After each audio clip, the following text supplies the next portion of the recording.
Hello and welcome. I'm Thomas Porteous and you're watching NewsX World. Let's take a look at some of the top stories. The United Kingdom and 27 other nations have urged an immediate ceasefire in Gaza, condemning Israel's aid blockades and civilian deaths.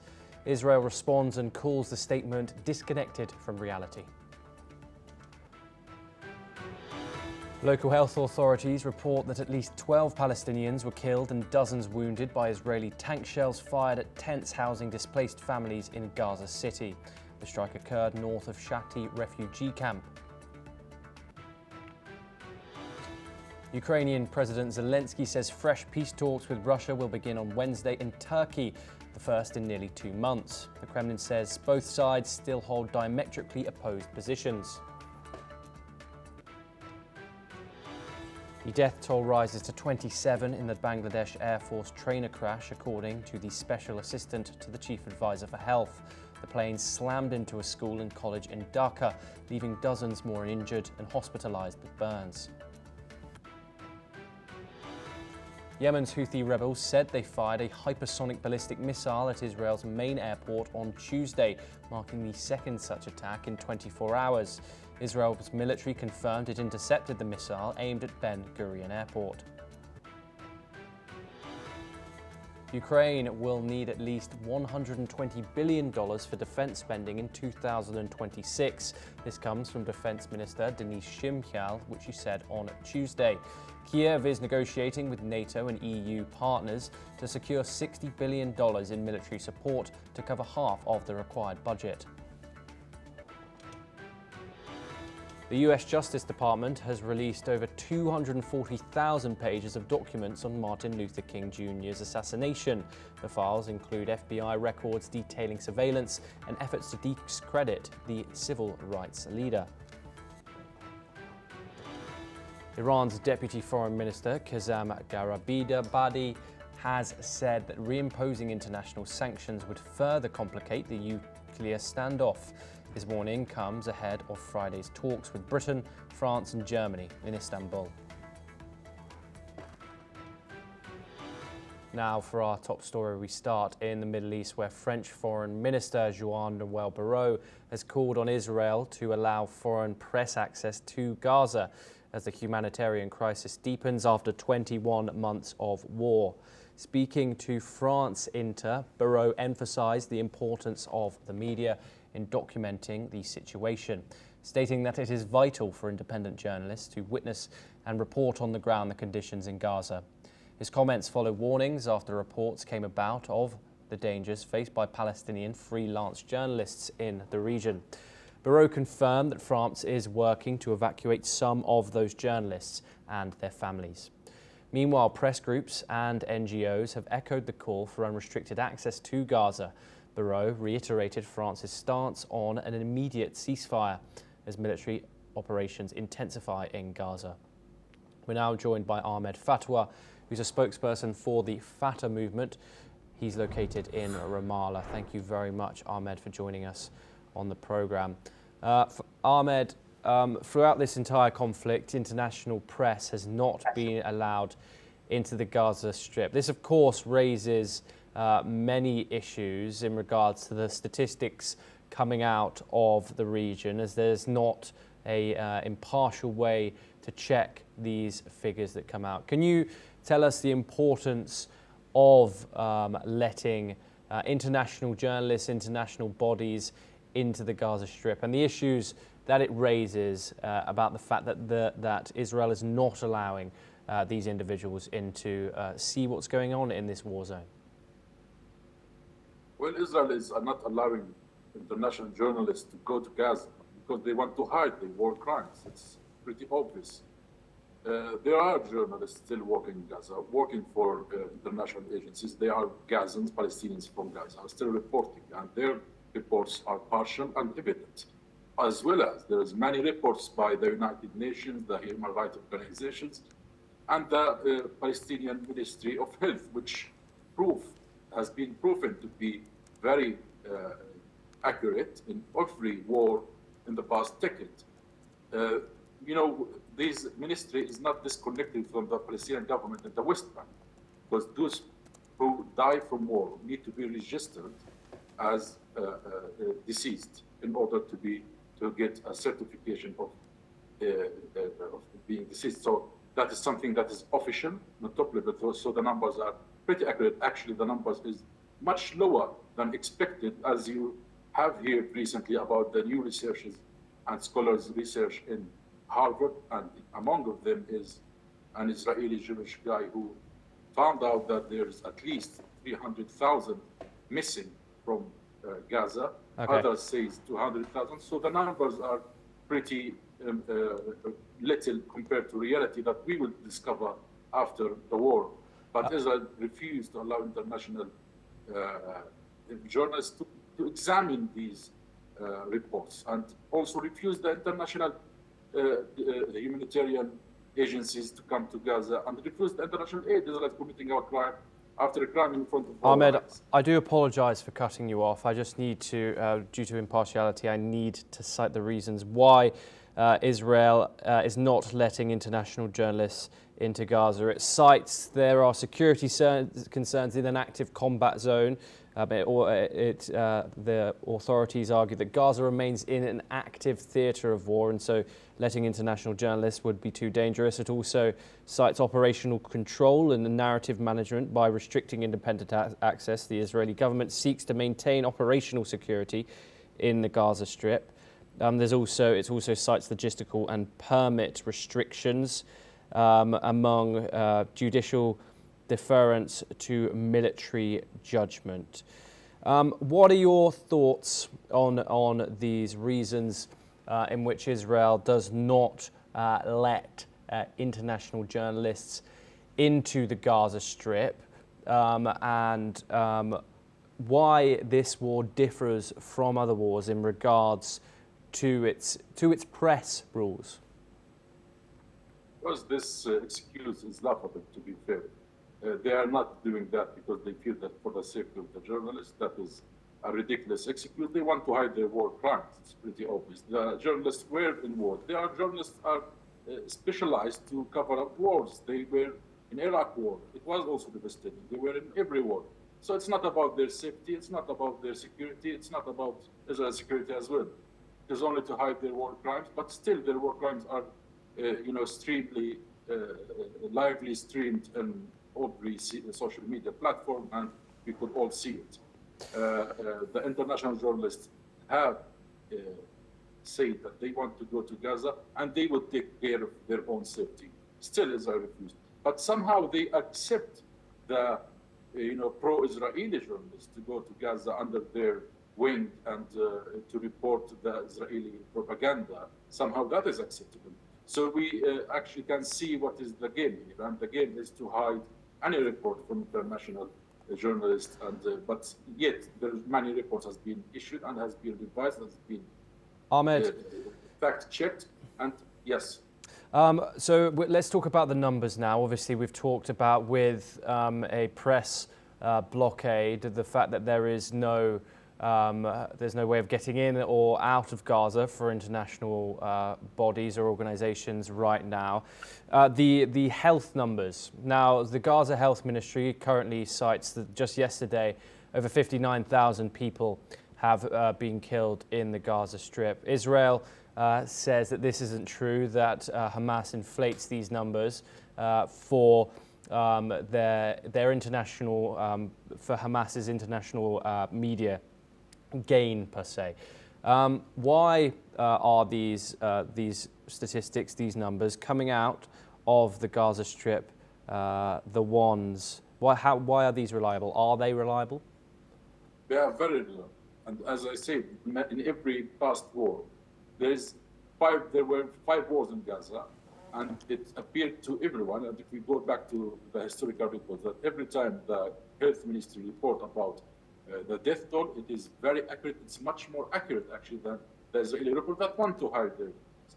As I told you, those who die are registered by the government and need to be issued a certificate, which is, not something can be manipulated, and we don't manipulate these things. There is enough death toll in Gaza, and it's actually beyond the number. 60,000 is the number that we see right now. There are tens of thousands under the rubble that we still, it's not reported, we still did not discover.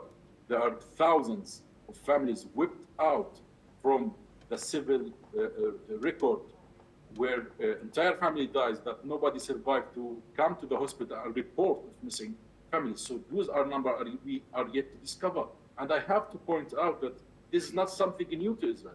Israel does not allow the Red Cross to go to the Israeli jails and monitor the political Palestinian prisoners' conditions. Why is it? Of course, to hide their torture, their mistreatment of prisoners. Just recently, one of the most prominent Palestinian journalists was arrested for 9 days in Israel for reporting news. You know, they say about Israel it's a democracy, but freedom of expression is not there. And he said when he went out from jail, it was 9 days of hell. Israel is right now torturing prisoners, preventing them from medicine and health care, and also not providing enough food.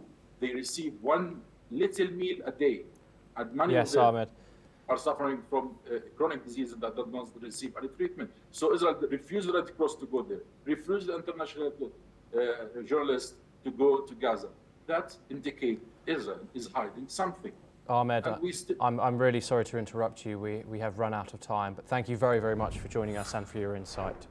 We now move over to Europe for our next story, where Ukraine says it will need at least $120 billion for defense in 2026. Defense Minister Denis Shimal made this statement today.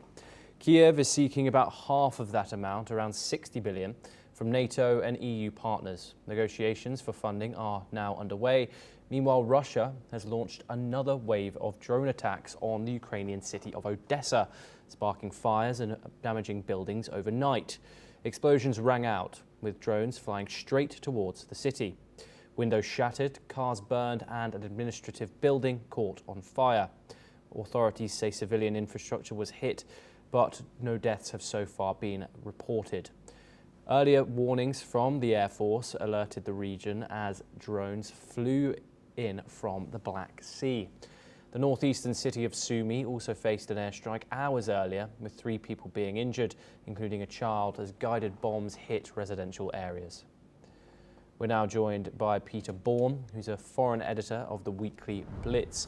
He joins us from London to discuss this further. Peter, thank you very much, as always, for joining us on the programme. Peter, what are your thoughts on the fact that Ukraine seeks $60 billion for its 2026 defence budget against Russia? The way that they are planning on getting this is half through the organisations of NATO and the European Union.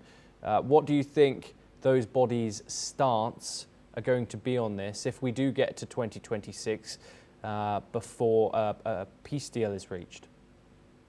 Yes, thank you, Thomas. Good day to you all.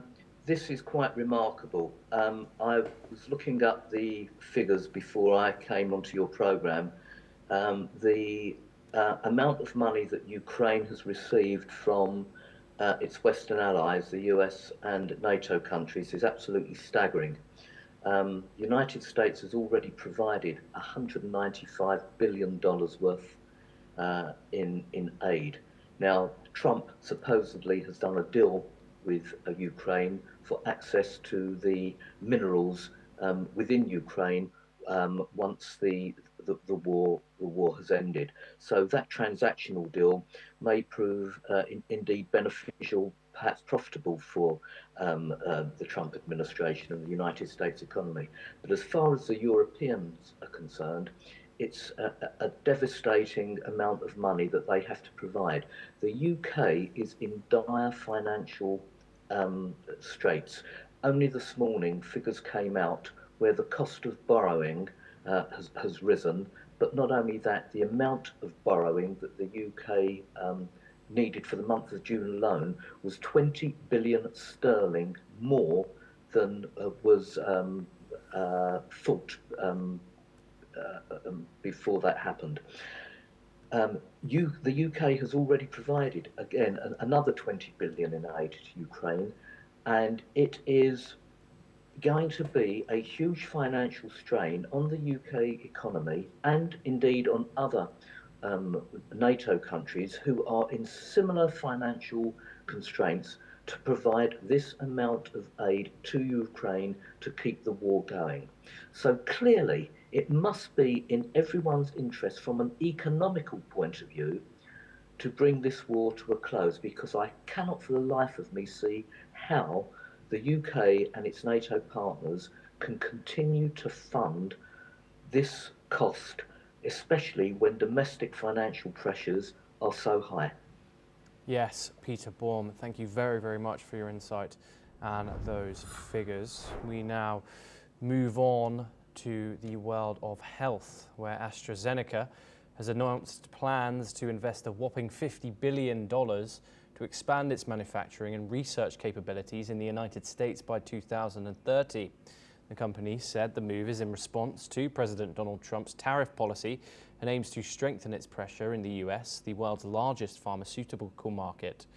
The investment will fund a new drug manufacturing facility in Virginia and expand research and cell therapy production in Maryland, Massachusetts, California, Indiana, and Texas. AstraZeneca will also upgrade its clinical trial supply network and support the development of novel medicines.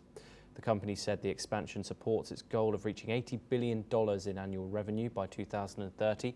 Half of that expected to come from the US, which already accounted for over 40% of its revenue by 2024. The $50 billion pledge matches an earlier commitment by Swiss rival Roche and follows another investment plan by Eli Lilly, Johnson & Johnson, Novartis, and Sanofi. AstraZeneca said the investment could create tens of thousands of new jobs, but did not provide specific figures. We're now joined by Joshua Barnes, anchor and correspondent, to discuss this further. Joshua, what further context can you give us on this story?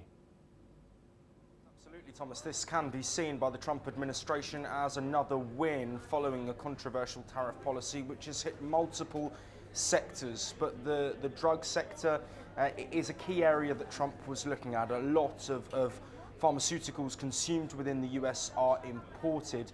Trump's key aim throughout this tariff policy, one of many of course, but one key aim has been to bring manufacturing back into the United States, which doesn't just provide jobs, but also will look at keeping business within the United States and not providing funds and finances to businesses operating outside of the United States of America.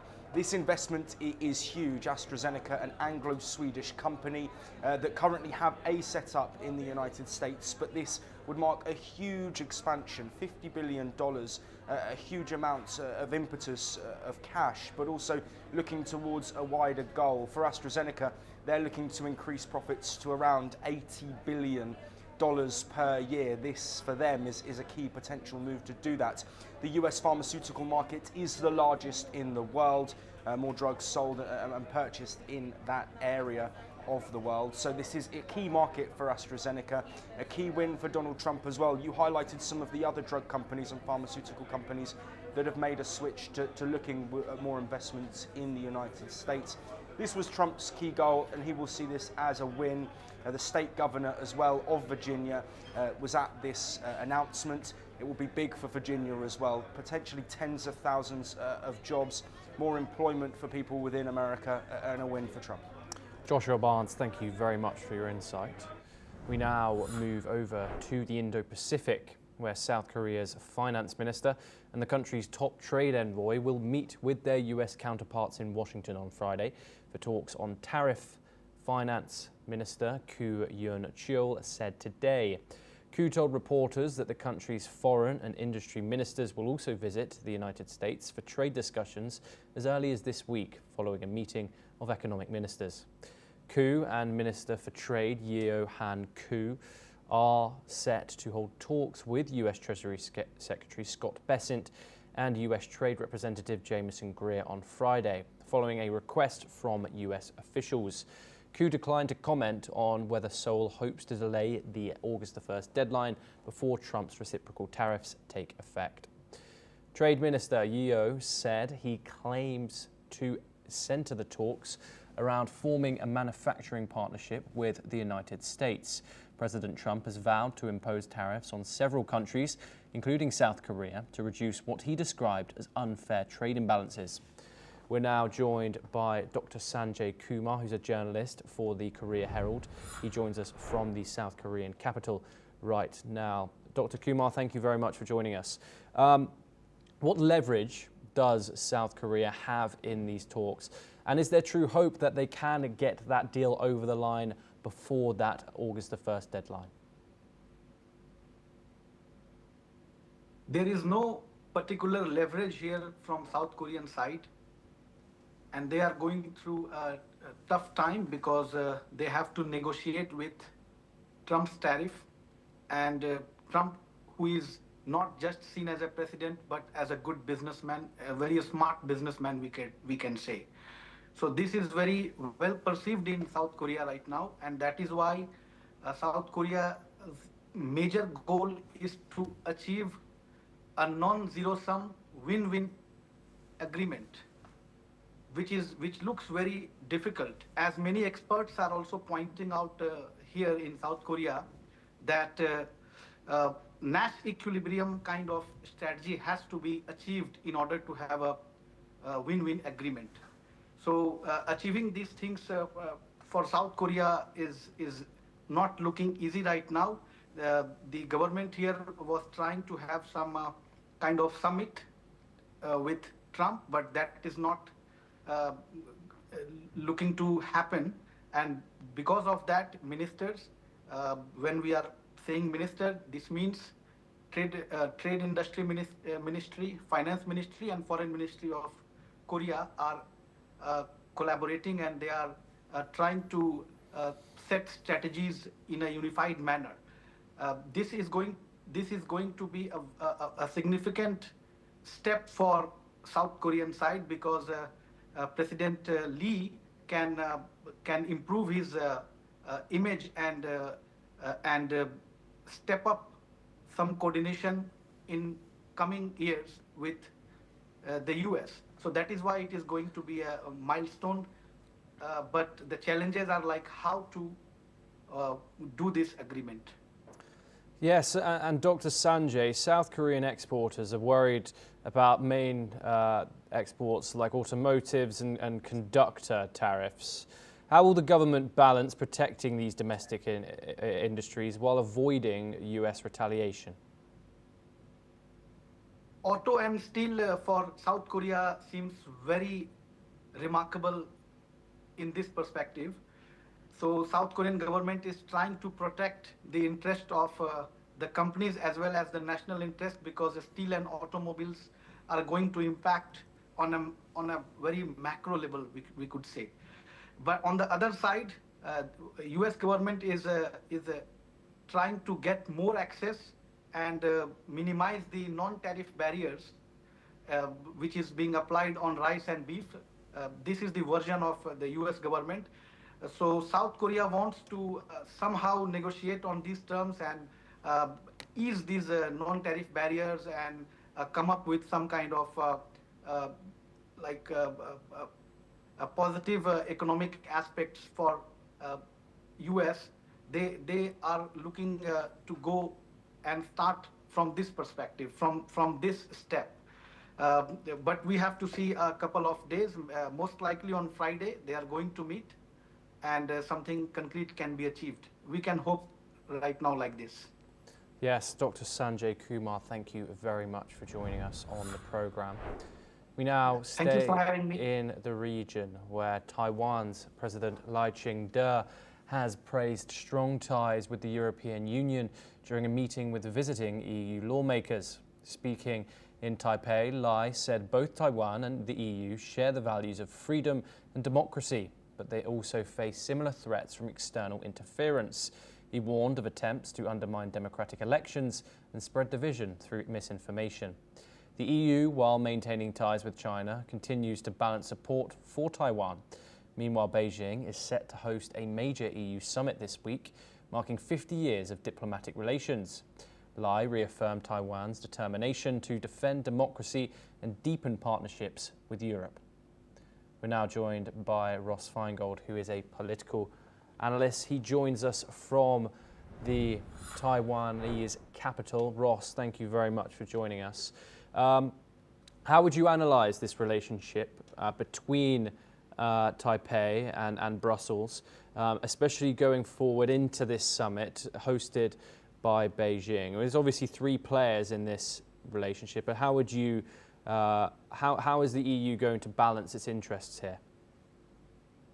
Certainly there's an important business relationship. EU companies are one of the most important or largest foreign investors here in Taiwan, so they play a crucial role in direct investment.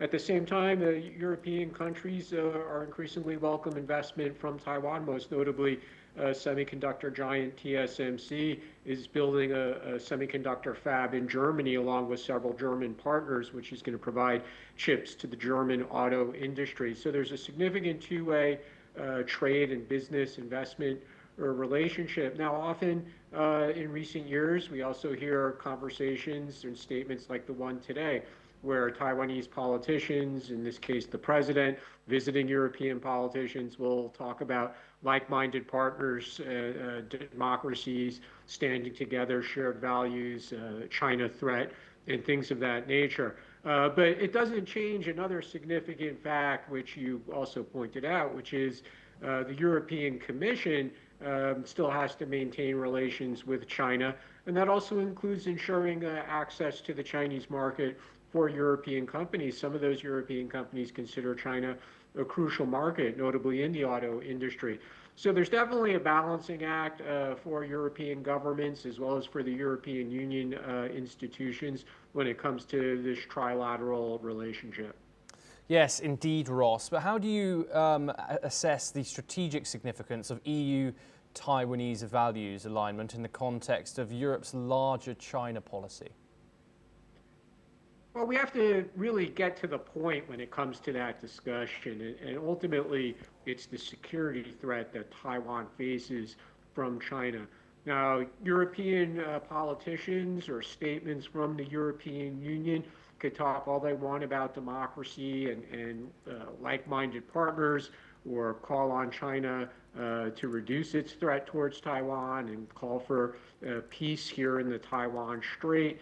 But ultimately, if China does decide to use force to take over Taiwan, the likelihood that the European Union is going to send troops to help defend Taiwan is extraordinarily small. So there's a lot of talk, but when it comes to action, again, Taiwan shouldn't be able to count on European military help. And in fact, European countries are generally reluctant to sell military technology or weapons to Taiwan, much to the frustration of the Taiwanese, because they hear all these nice messages about democracy and about maintaining the status quo between China and Taiwan. But when it comes to an actual security relationship, that's clearly still lacking because the European Union fears the reaction from China. Yes, Ross Feingold, thank you very much. Always a pleasure having you on the programme, of course. Well, that is all we have time for. We will continue to bring you more news updates from around the world. Thank you for joining us.